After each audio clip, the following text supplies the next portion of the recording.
Hola, hola, hola a todos y a todas. Muy buenas noches a los vecinos, a las vecinas, a los compañeros y compañeras que ven este programa.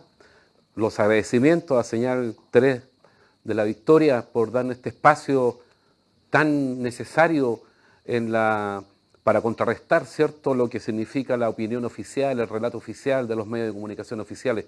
Así que siempre agradecido de este espacio. Ojalá que existan más espacios como este para que podamos ir desmontando mentiras y calumnias y falacias que llenan constantemente el discurso oficial, opositor, el discurso de los que hoy día gobiernan y son dueños de Chile. Hoy día tenemos un programa muy especial. Tenemos una invitada que la voy a presentar inmediatamente, pero primero quiero señalar la importancia que tiene que el mundo de la academia, el mundo de la universidad, llegue a lugares y tenga una opinión en espacios donde muchas veces la academia no llega. Es tremendamente importante para nosotros, es un orgullo tenerla acá hoy día, a nuestra amiga, compañera Marcela Vera. Ella es economista de la Universidad de Chile, docente de la Universidad Santiago de Chile y además doctora en Ciencias Sociales. Marcela, mucho gusto, bienvenida. Muchas gracias por la invitación, es para mí un gusto estar acá, compartir con ustedes y estar de nuevo en la señal. Excelente. Sí, pues, me contaba Marcela que ella ya había venido anteriormente acá a Señal 3, así que no es una visita nueva, y reincidir en eso, reincidir en lo importante que académicos, que gente que forma parte de la creación de pensamiento, en la construcción de relatos, ¿cierto?, estén aquí con nosotros, así que de verdad un millón de gracias. Y para entrar en terreno, en nuestra sección, en nuestro programa de la coordinadora No Más AFP, entonces, como decíamos, tengo ahí un problemita con el micrófono, la importancia de que, por ejemplo, que una docente universitaria sea parte de este espacio, para nosotros significa que hay esperanza en términos de lo que es el relato intelectual, el relato de la gente que se dedica a los estudios. Y para entrar en tierra derecha, porque el tiempo es vital, en medio del debate presidencial, que más parece un debate de kermés, sin ningún basamiento en términos de construcción de paradigmas, de modificación de las matrices políticas, económicas, sociales, con candidatos que se distinguen única y exclusivamente por cierto sesgo que no tiene mayor trascendencia, hemos escuchado con preocupación un ataque similar a lo que hizo Bolsonaro en Brasil, a lo que ha hecho Milei en Argentina, y que hoy día lo reproducen, ¿cierto?, los candidatos como José Antonio Caz o Kaiser, bueno, los Kaká, y que no tiene a contrapelo o como contraparte una definición más clara por parte de las candidaturas, entre comillas, o como quieran llamarse, progresistas de izquierda, que tiene que ver con pensar Chile no desde el relato mediático inmediato, sino que pensarlo desde la estrategia. Y en esa perspectiva, y para introducir la conversación, contarle a quienes nos ven y nos escuchan que en estos momentos las AFP, después de los retiros que el pueblo tuvo acceso, tienen en su poder 200.000 millones de dólares. Ese es como el fondo que las AFP tienen secuestrado al pueblo chileno, que es una parte importantísima en comparación, por ejemplo, con lo que es el PIB. Anualmente le entran a las AFP 12.000 millones de dólares. Ese dinero que se dedican o lo prestan a Unimar, al Banco de Chile, y la pregunta, Marcela, que la veníamos discutiendo cuando veníamos camino para acá, es ¿qué puede hacerse o qué se podría hacer si esos fondos, esa millonada de recursos, en vez de estar en manos, ¿cierto?, de los mercaderes, de los inescrupulosos empresarios, dueños de la AFP, tuviesen un control o estuviesen destinados al desarrollo del Estado, al desarrollo de nuestro país, al desarrollo de nuestras necesidades? Esa es la pregunta, Marcela, que yo creo que es una pregunta que da para mucho rato, así yo voy a tratar de interrumpir lo menos posible, pero eso es, Marcela, lo que te queríamos compartir para que lo compartas con nosotros. Ya, voy a analizar esa pregunta en 3 etapas, ya, como estamos en señal 3 de la victoria, vamos a analizarla en 3 fases. La primera va a tener que ver con una mirada sobre qué es el desarrollo y cómo lo puede abordar un Estado, ¿ya? Y cómo ese pueblo encarna un poder popular dentro del Estado. En segundo término, voy a analizar específicamente qué se podría hacer con ese nivel de dinero y qué es lo que pasa actualmente. Y en tercer lugar, quiero abordar el debate coyuntural respecto de lo que actualmente hoy día se están planteando los distintos candidatos políticos y qué es lo que está limitando las posibilidades de desarrollo en nuestro país. ¿Ya? En esas 3 etapas entonces. Fantástico. Vamos con la primera. La primera, recuerden, el rol del Estado y cómo éste se relaciona con todas las dimensiones del desarrollo, ¿ya? En primer término, lo que tienen que recordar siempre es que el desarrollo no es solo económico. Piensen que el desarrollo tiene que ser social, desarrollo ecosistémico o desarrollo verde, desarrollo político, ¿ya? Si hoy día nosotros no tenemos desarrollo político, en definitiva la voluntad popular no se ejerce en el poder. Por otro lado, también hay un desarrollo que es cultural. Y todo esto va junto con el desarrollo económico, ¿ya? Están interrelacionados. En la academia muchas veces lo que se hace es generar una abstracción de la realidad, como si uno pudiera separar distintas partes y para poder analizar específicamente un asunto. Pero en realidad uno puede mirar la realidad y está todo interrelacionado, ¿ya? Uno no puede separar o diseccionar en realidad lo económico de lo cultural, de lo político, de lo ecosistémico, de lo, muy por cierto, social y también respecto de los otros ámbitos. Es así entonces como hay una interrelación respecto de la mirada sobre el desarrollo, ¿ya? Entonces cuando uno habla sobre el tema del desarrollo, mucha gente dice, si nos desarrollamos económicamente, vamos a terminar, por ejemplo, con los ecosistemas. Esa mirada es una mirada que uno podría situar en los años 60 o incluso un poquito antes, como 50. ¿Por qué? Porque en definitiva no incorpora esta fórmula en donde tú, por ejemplo, generas desarrollo económico y eso te permite financiar todo un desarrollo verde.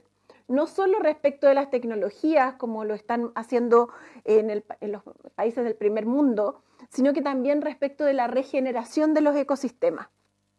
Con esto les quiero decir que cualquier sueño que tengamos, y de hecho aquí hay un mural muy bonito que habla sobre cómo realizar los sueños, cualquier sueño que tengamos tiene que tener una base económica para poderlos realizar, ¿ya? Y voy a dirigirme a usted, vecino, vecina, piénselo así. Si usted no cuenta con capital, en realidad con dinero, no puede hacer lo que quiere hacer en su casa, no puede salir de vacaciones o comprar aquello que necesita, o financiar la educación de sus hijos o aquel tratamiento de salud que requiere su familia. Si no cuenta con dinero, con capital, obviamente está mucho más limitado el desarrollo que usted le pueda dar a su familia. Así como ocurre en su casa, ocurre en el país. Si el país, el Estado, no tiene los recursos suficientes para poder entonces generar toda resolver toda clase de problemáticas que en particular se concentran en nuestro país, entonces simplemente no se puede realizar. Es como decir como una frase bonita, un discurso bonito, pero que en definitiva no tiene posibilidad viable de realización. Usted dirá, bueno, entonces no hay nada que hacer, cerremos por fuera, aquí ya no se puede hacer nada. Y resulta que sí se puede hacer. ¿Qué es lo que está haciendo hoy día el mundo desarrollado? Lo que está haciendo es que a través del Estado genera una serie de impulsos sobre la economía. Es mentira que mientras el Estado sea más pequeño va a ser mejor para el país, para la economía o para sus ciudadanos. Eso es completamente falso. Si uno lo analiza históricamente en distintos periodos, pero también en distintos territorios, en distintos continentes, esa frase es falsa. ¿Y por qué es falsa? Porque el mercado no logra generar ningún proceso real de transformación fundamental. ¿Ya? El mercado lo que logra es vivir de su renta. Eso es lo que hacen las grandes empresas hoy día. Viven de sus rentas. No generan procesos de modernización, no generan incorporación de tecnología para producir valor agregado. ¿Quiénes han hecho eso? El Estado.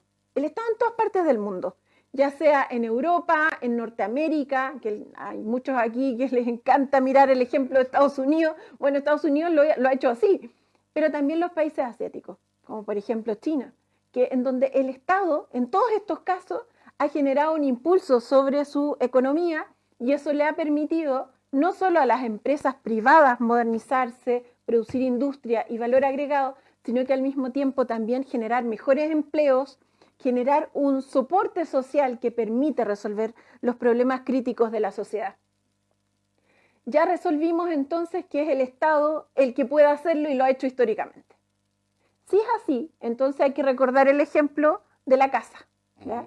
Si no tienes dinero, puedes tener la intención, pero no lo puedes hacer. Y aquí entonces vamos a entrar entre una transición en el punto 1 y el punto 2. ¿Por qué? Porque hay que recordar que el Estado en Chile no es un Estado que uno podría decir como un Estado pobre. Eso tampoco es verdad. Chile es un país muy rico, tiene bienes naturales estratégicos, pero además tiene una serie de ventajas comparativas respecto incluso de nuestros vecinos. Nosotros tenemos las principales reservas de cobre, de litio, también tenemos un volumen muy importante de agua y muy, por cierto, una serie de recursos que uno podría situar como renovables, como los agrícolas, forestales, ¿verdad? Y de otros ámbitos. Los recursos, los bienes que producen energía. Exacto. También es una cualidad, una ventaja comparativa respecto de otros países. Entonces sí, tiene que recordar que ya esa casa no es pobre. Tenemos una serie de bienes que, utilizándolos bien, podemos generar una tremenda mansión. ¿Ya? Esa es la realidad de nuestro país, una tremenda mansión. Sin embargo, ¿qué es lo que ocurre? Las rentas que generan estos bienes naturales estratégicos que son claves para el desarrollo tecnológico actual son extraídas, y por eso es un modelo rentista, pero además primario exportador, extractivista, las extrae lamentablemente unos pocos grupos económicos, incluso grupos económicos que no son chilenos. Eso es lo más paradójico de la situación. O sea, la burguesía nacional que tanto defiende el gran capital, lamentablemente le ha ido entregando, cediendo territorio a empresas extranjeras respecto de la explotación de bienes que además no son renovables, porque los bienes minerales no son renovables. ¿Dónde más podemos obtener recursos? Estos recursos se los llevan entonces las transnacionales fundamentalmente. En economía usted siempre tiene que pensar que está la economía real, que es esta economía productiva, y por otro lado está la economía financiera. Y aquí entonces uno, si hace el análisis más completo de dónde podría obtener el Estado estos recursos, entonces tienes que dirigirte a 4 fórmulas.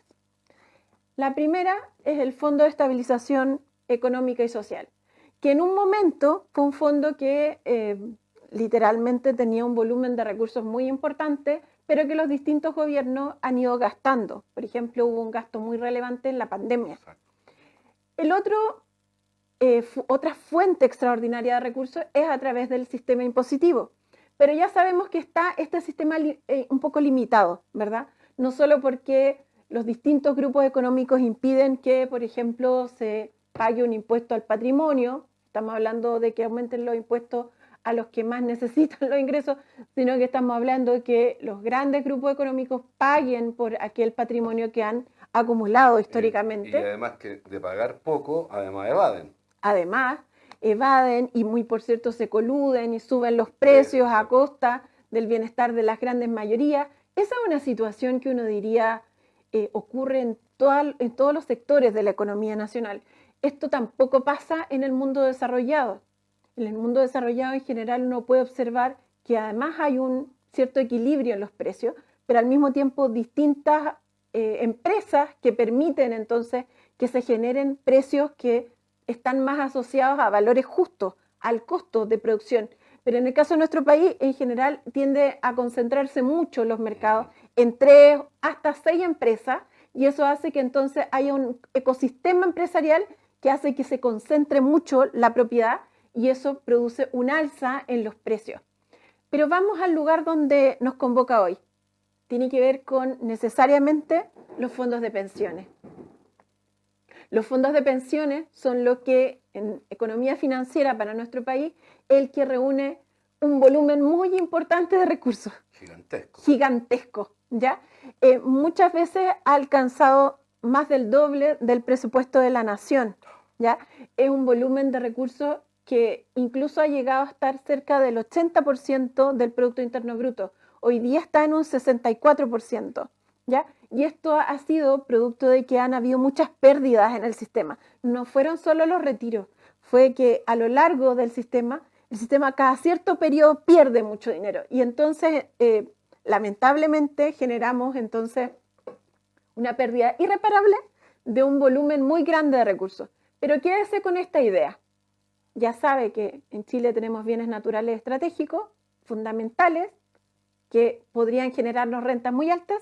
Y por otro lado, estos fondos de pensiones que también es un volumen de recursos muy alto. Vamos a entrar a la segunda etapa entonces. La segunda etapa es, bueno, ¿qué podemos hacer con estos recursos? ¿Cierto? ¿Qué podemos hacer con estos recursos? Piénselo de esta manera. Si es más de el presupuesto de la nación, incluso más del doble, si es el 64% de todos los ingresos del país, porque es así, todos los ingresos del país, es esa la relación que uno puede observar, entonces es un volumen de recursos que podría funcionar como ese capital que usted requiere en su casa. Pero ahora para la nación. Gran parte de las naciones que son pobres y que disponen de bienes naturales estratégicos no cuentan con el capital para poder industrializar. ¿Ya? Es como una especie de trampa. Pueden tener la propiedad, pero no tienen la plata para generar la tecnología, para literalmente entonces explotar, extraer o producir esos bienes. Es así entonces como este dinero, en cambio, en nuestro país, es súper grande. Es tan grande, es muy millonario. Les voy a poner cifras, ¿ya? Para cifras que uno pueda como dimensionar más fácilmente, porque 217.000 millones de dólares es una cifra difícil de pensar, ¿ya? Entonces, está difícil de escribir. Es como difícil de escribirla, sí. Entonces, si eso lo llevamos a pesos, es aún más grande. Entonces, piénsenlo así, en dólares, pero piensen que va a ser 217.000 pesos, ¿ya? Es una cifra más fácil de imaginarse. Tiene 217.000 pesos. Esos 217.000 pesos le alcanzan para muchas cosas. Muchísimas cosas, ¿ya? ¿Qué es lo que yo he estudiado a lo largo de mi vida y a estas alturas? Es cómo generar la industrialización en el país. Yo lo he hecho he analizado esto sectorialmente, es decir, he ido sector por sector, región por región, qué cosas se requerirían, cómo se requerirían, incluso cuáles podrían ser nuestros socios estratégicos para producir transferencia tecnológica en los distintos productos que tiene nuestro país. Entonces, ¿cuáles son los valores que uno podría considerar para industrializar? Por ejemplo, una refinería, una fundición, va en el orden de los 1.500 a 2.500. ¿Se acuerda? Tiene 217.000. 1.500, 2.500, de 217.000 es súper poco. Súper poco. Pero, ¿cuánto me tardaría yo en recuperar esos 1.500 o 2.500? Me podría tardar algo así como depende del sector, depende del mineral, depende de la cuota de extracción, pero uno razonablemente podría decir en 6 meses recupero la inversión. 6 meses. En 6 meses. Ahora, digamos, ¿pero cuántas fundiciones o cuántas refinerías requerimos? Los países en general tienen como 5 o 6, tampoco es que, digamos, plaguen todas las regiones de refinería y fundiciones, porque en lo ideal estos bienes uno no debe sobreexplotarlos demasiado, porque el precio tiende a bajar. Es como cuando llegan muchos limones al mercado y el precio de los limones baja. Bueno, lo mismo pasa en el cobre y en el litio. Si usted produce mucho, el precio baja. Entonces no nos conviene producir mucho porque además no son limones, es un bien que no es renovable. Claro. ¿Ya? No vuelve a florecer no el vuelve cobre. a florecer como los limones. Entonces no nos conviene por ningún término producir mucho. Entonces lo que se hace es que se produce y al mismo tiempo entonces se refina, se funde y eso hace que entonces entremos en el primer eslabón de la cadena de industrialización. ¿Cuál es el siguiente nivel? Producir las piezas de las máquinas que nosotros utilizamos, pero que también nuestro entorno regional utiliza. O, por ejemplo, producir baterías en el caso de los autos. Hay mucha gente que también tiene muchos mitos con esto y dice, no, pero eso sale muy caro, no tenemos todas las piezas para poder generar estas baterías. Bueno, resulta que el año pasado China ofreció instalar una fábrica en Chile de generación de baterías y lo que ocurrió es que muy lamentablemente no se permitió que se instalara. Exacto, sí, ¿ya? sí, recuerdo perfectamente. Por una presión de Estados Unidos en nuestro país. Entonces, es muy importante que considere que es una situación completamente factible, solo basta con tener la voluntad política para hacerlo, como basta la voluntad política para plantar más árboles, para tener mejores consultorios, para mejorar la infraestructura de los colegios. Esa misma voluntad política que uno puede observar en cosas tan simples como poner más iluminación en la plaza o generar un centro cultural en la población, esa misma voluntad política que no hay, tampoco la hay para industrializar el país.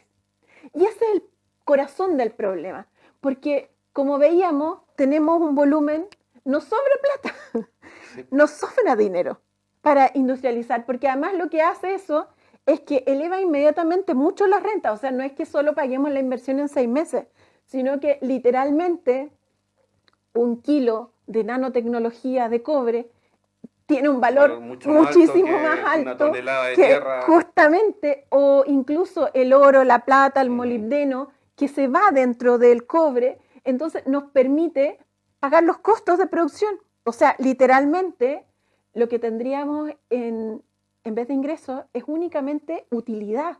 Y esa utilidad ya no se la llevaría, digamos, una empresa transnacional si es que la explotara adecuadamente una empresa pública y quedaría para el país. Entonces, un círculo súper virtuoso. Porque además, aunque parezca un detalle, pero es tremendamente significativo, generaría empleo, generaría gasto interno, generaría mejores salarios. Generaría descontaminación. Exacto. Generaría además un circuito virtuoso, que es súper correcto lo que dice, porque tú generas estas rentas en estos sectores producto de la tecnología que estás incorporando y puedes invertirla en otra cosa. Esa es la gracia. Es como que a usted le sobra, por ejemplo, un dinero producto de que ganó unas horas extra y usted inmediatamente lo usa para arreglar la ventana de su casa. Bueno, lo mismo puede hacer el Estado. Genera renta y las utiliza para, por ejemplo, mejorar la agricultura en nuestro país. Y entonces industrializamos la agricultura y eso hace que todos los campesinos que están a lo largo de nuestro país puedan recibir mejores rentas y así. Y las rentas de la agricultura pueden servir entonces luego para financiar el sector forestal y regenerar nuestros bosques nativos, poder producir viviendas de calidad y así. Es un círculo virtuoso. Exacto, un efecto dominó positivo. Es un efecto dominó tremendamente positivo. Ahora piénselo de esta manera. Queremos que los fondos de pensiones sean utilizados inmediatamente. ¿Qué podríamos hacer? Porque esa es otra pregunta. Porque este escenario que a usted quizás le parece tan complejo al escucharlo, en realidad es algo que está haciendo todo el mundo. Literalmente todos los países desarrollados están utilizando esa estrategia. No es una estrategia ni novedosa, ni es una estrategia fallida. Es la estrategia en que las grandes economías del mundo han logrado saltar de una industrialización a otra. Porque hoy día ya no estamos en la máquina, no estamos en la fundición y en la máquina, que son los primeros niveles, no estamos ya en la robotización, no estamos ya en el uso del conocimiento, de la tecnología del conocimiento, sino que ya estamos en la inteligencia artificial. Tremendo. Al interior de las máquinas. Yo ayer veía precisamente un documental muy interesante de cómo las máquinas incorporaban ya la capacidad de analizar, de reflexionar, de tomar decisiones. La inteligencia artificial ya no es preguntarse solo a ChatGPT qué opinas sobre esto o si te puede permitir acceder a una información.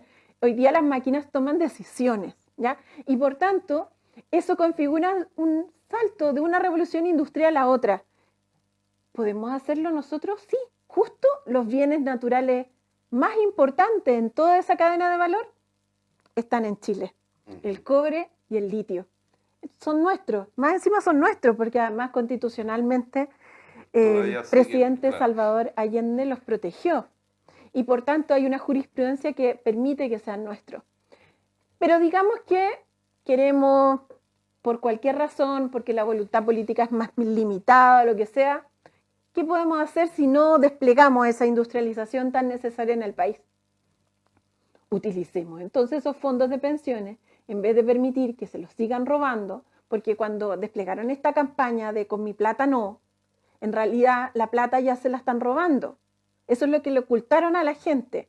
Literalmente hay una serie de mecanismos para que su plata, la que usted aporta todos los meses, lamentablemente ellos la utilizan como un capital barato para su propia casa, no para el país, para su casa, para su empresa, para su negocio, para su grupo económico. E incluso nuestros fondos, los fondos de ahorro de los trabajadores y trabajadoras, lamentablemente son utilizados por capitales extranjeros. No solo no son utilizados por la gente y el país ni el desarrollo nacional, sino que además son utilizados por los grandes empresarios de países como, por ejemplo, Estados Unidos. Entonces, ese es el contexto, pero digamos que queremos hacer algo más simple, más fácil de sobrellevar.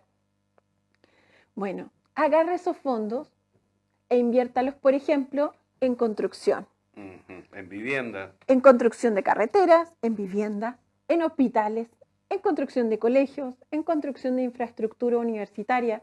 Por todo eso hoy día el Estado paga un sobreprecio a las constructoras, ¿ya? Es un gran negocio. No solo constructoras nacionales, sino que también constructoras internacionales, ¿ya? Se hace a través de licitaciones que además son muy oscuras. Hay muchas cosas que lamentablemente no se ven y por tanto, perfectamente, el Estado tiene además las facultades. El Ministerio de la Vivienda tiene la posibilidad de generar una empresa de construcción nacional y por tanto no generar un sobreprecio por toda la construcción que realiza. ¿Qué podría hacerse entonces? Es tomar ese capital, utilizarlo para construir y después que se utilicen los típicos canales de retribución que hoy día se hacen para los privados. Por ejemplo, en las carreteras tenemos que pagar igual el TAC, ¿verdad? Los peajes, pero en vez de pagar un sobreprecio pagaríamos menos, pero al mismo tiempo también tendríamos carreteras de mejor calidad y que serían de propiedad estatal, ya no con concesiones. Eso hace que el costo de producción, y esto es muy importante que lo recuerde porque no es solo que estén utilizando su plata para los negocios de los privados en vez de usarla para fortalecer lo que es de todos. No, sino que al mismo tiempo también están generando un costo muy alto producto de eso. Y el costo de producción podría ser mucho más bajo y por tanto significaría un ahorro de recursos incluso para el Estado. Y usted recibiría una rentabilidad más alta. ¿Por qué? Porque no habrían pérdidas. No habrían pérdidas porque ya no estarían sus fondos invertidos en esto o los bonos o en las acciones que son así súper fluctuantes, ¿ya? Sino que tendría inversiones rentables, estables, pero al mismo tiempo productivas y en beneficio de todos nosotros, porque sí o no que nos beneficia que hayan buenos colegios, que hayan buenos consultorios, buenos hospitales, buenas carreteras, que se puedan generar industrias, que puedan producir tecnología para generar entonces un círculo virtuoso de productividad. Porque efectivamente, porque además el impacto es como múltiple, porque por un lado tienes mejores carreteras, pero además pagas menos peaje, pagas menos tax, y además lo que estás pagando es para seguir invirtiendo en el desarrollo de Chile, en el desarrollo, y entonces hoy día estos sectores, todos los sectores, todas las candidaturas, quizás dejaría fuera al señor Arté, pero todas las candidaturas plantean lo mismo, o sea, el costo, de hecho hoy día se está discutiendo sobre el presupuesto nacional, por ejemplo, hoy día salía la noticia que el serbio no tiene plata, de que compró terreno y no tiene cómo pagarlo, de hecho lo que ocurre con los damnificados de Viña, de donde llevan meses sin tener respuesta. Entonces, todos esos millones, que además, y es bueno que la gente lo sepa, porque de pronto uno dice, pero esa plata se está invirtiendo en el supermercado Unimar, que es el que cobra más caro. Se está invirtiendo en el Banco de Chile, se está invirtiendo en empresas que no tienen ningún regreso hacia el trabajador, hacia la trabajadora. Entonces, lo triste, y eso es lo más que a mí me enerva, es que hoy día frente a una discusión política, a un debate político, a un debate presidencial, las propuestas sean tan mezquinas, sean tan de corto plazo, sean tan insignificantes como en razón del impacto que tiene en la gente. Porque si hubiese la voluntad, si a la gente se le explicara, mire, tenemos 200 y tantos mil millones de dólares y vamos a regresarlo al Estado, para que el Estado genere industria, para que el Estado genere desarrollo, para que el Estado genere mejores viviendas, etcétera, etcétera. Y además usted va a tener una mejor pensión, porque su plata va a estar destinada a recibir pensiones, no como ahora que está destinado a generar lucro, ¿cierto?, en el intercambio de bolsa. Entonces, como tú decías dentro de tu alocución, la voluntad política. ¿Tú ves esa voluntad política en alguno de estos sectores que hoy día quieren ser una vez más en este circo electoral presidente o presidenta de este país? Yo soy profesora desde muy pequeña, hago clases desde muy chiquitita. Hacía clases en mi colegio, mis compañeros, después los preuniversitarios cuando estaba en la universidad, en la ayudantía, después haciendo clases como académica. Lo que más me llama la atención es cómo la clase política hoy día no es capaz de decirle la verdad a la gente. Porque dinero hay. ¿Por qué se les sigue mintiendo? ¿Por qué no son capaces de asumir que hay un fondo que no quieren tocar? Pero dinero hay. El problema no es de recursos. Y hoy día usted ve en la televisión cómo discuten los distintos sectores políticos de cómo tienen que ajustar el presupuesto, así como subirlo. Incluso he escuchado hasta ni siquiera un 1% quieren subir el presupuesto de la nación. Con todas las necesidades. Y si lo suben, lo van a subir a un 2,5%. Y creen que subiendo, usted si sube su ingreso un 2,5 en su casa, ¿usted puede hacer algo? Piénselo. Bueno, ¿quién puede hacer algo si le suben el ingreso un 2,5? No alcanza para nada. ¿Qué va a hacer con ese dinero? Entonces, va a comprar un postre claro, en una cena familiar. Eso es todo. Claro, Entonces, postre. Obvio que no te va a alcanzar si sube el presupuesto de la nación muy poquito. Y lamentablemente hoy día le están mintiendo a la gente de forma muy poco rigurosa en términos técnicos, porque pareciera como si literalmente hubiera una prisión de la cual Chile no pudiera salir. Qué buena figura. Y eso no es verdad. Sí. O sea, nosotros no somos Haití, no somos un país pequeño, pobre, casi sin recursos. Nosotros somos un país tremendamente rico, con un nivel de productividad altísima además de los trabajadores. Pero eso tiene que ir acompañado con capital, y no solo con capital de dinero, sino que con capital tecnológico. Y eso va a permitir que todas las voluntades de nuestro país puedan florecer. Porque sí o no, cuando usted llega a un trabajo en donde la tecnología se nota, ¿se siente mejor o no? Claro que se siente mejor, produce mejor o no. Si llega a una sala de clase en donde en vez de haber un pizarrón que está todo rayado, roto y donde casi ya no se puede escribir, hay una pantalla plana en donde usted se puede conectar a internet y puede táctil, donde usted puede dibujar Y hacer con clases un participativas, pequeño dinámicas. lápiz, en donde puede incorporar fotos, multimedia. ¿Aprende más o no? Obviamente va a aprender, va a tomar más atención, pero al mismo tiempo va a poder generar todo un ecosistema de desarrollo e innovación. Hoy día los países realmente desarrollados están incorporando la inteligencia artificial en el proceso educativo, o sea, diariamente. No le permiten a los niños tener el teléfono en el colegio. Lo que hacen es que incorporan la inteligencia artificial para que el niño pueda aprender mejor. No para que se distraiga viendo videos, sino que para que pueda comprender las cosas de forma más clara, pero al mismo tiempo más didáctica. Más didáctica. Entonces, esa voluntad política es la que yo observo que es una serie de combinaciones. Y es una combinación de, en efecto, falta de propuestas técnicas. Yo creo que la coordinadora ha desplegado un nivel de propuesta tan alta que es comparable con la propuesta que podría hacer perfectamente cualquier gobierno. Exacto. De hecho, cuando hicimos nuestra propuesta, cuando en la propuesta teníamos el fondo de recursos estratégicos, se le presentó a una candidata presidencial que lo hizo suyo. Lamentablemente perdió, digamos. Después, cuando ciertos gobernantes eran jóvenes, se ponían la camiseta y iban a las oficinas de la coordinadora a decir.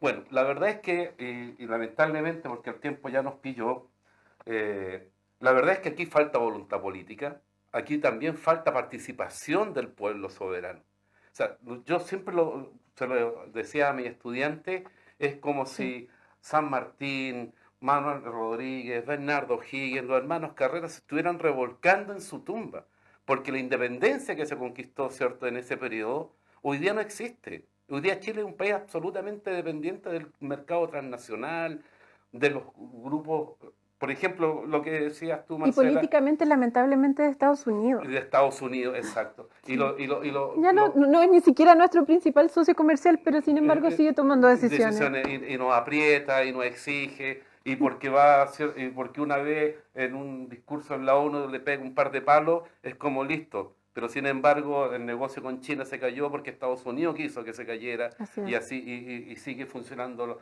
la empresa militar, la empresa. Bueno, decirle a los telespectadores que tuvimos una exposición por parte de nuestra compañera Marcela, que ojalá la repliquen a sus vecinos, a sus vecinas, que le expliquen esto, que en Chile hay plata, que en Chile hay recursos para tener una vida mejor, una vida más digna. Lo que no hay es voluntad para que esos cambios se produzcan.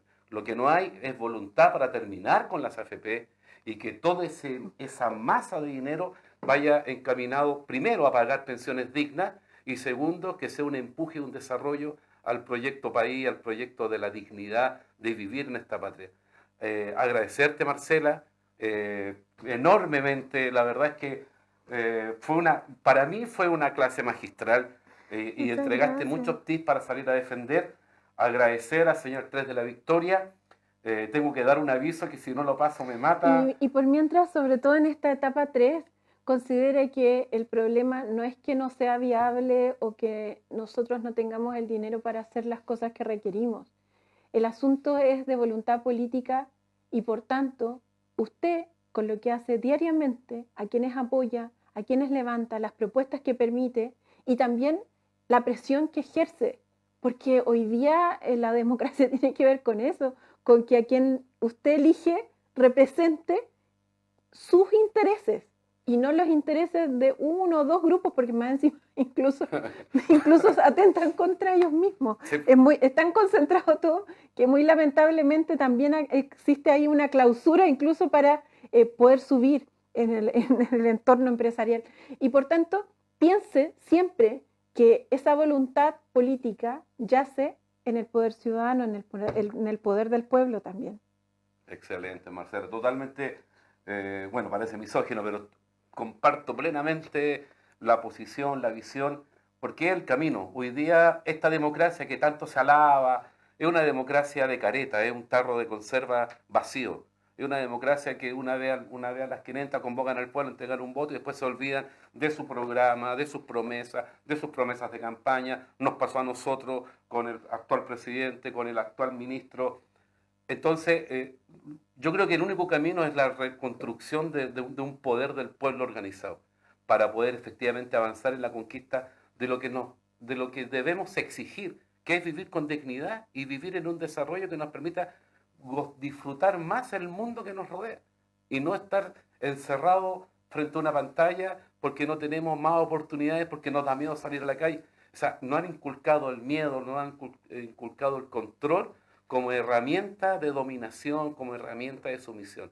Y es hora de que, y ojalá que este programa para eso sirva, de ir despertando y de ir descubriendo que si fuimos capaces una vez de tener el cobre para Chile, si fuimos capaces de departamentos, que fue la KPD, que sembró de edificios la Quinta Región, Santiago, ¿por qué no vamos a volver a ser capaces de que el cobre vuelva a ser chileno y que la plata de mujeres y hombres que hoy día tienen las AFP vuelvan al control de esas mujeres y de esos hombres? Y lo último que agregar es esa plata que es suya va a seguir siendo suya, pero además con una rentabilidad más alta. Con este modelo que yo le expliqué hace un rato, usted sigue teniendo la plata en su cuenta, solo que además recibe más dinero porque es mucho más rentable la inversión productiva. A nuestros amigos de Geobronce, especialista en trofeos, medallas, piochas, llaveros e insignias personalizadas de primera calidad. Y atención, si los contactan y mencionan que vienen de nuestro programa, obtendrán un descuento especial en sus pedidos. Somos la coordinadora No Más AFP, señal 3 de la Victoria. Para que lo hacemos porque los compañeros, los amigos de Geofronce nos ayudan a poder desarrollar este programa. Así que un abrazo gigante a todos, disculpa a la dirección si nos alargamos un poquito, pero el tema a tratar era tremendamente valioso y agradecer de nuevo, Marcela, tu presencia y un abrazo a todos y que el pueblo vuelva a exigir lo que merece y necesita. Buenas noches, nos vemos en una próxima ocasión.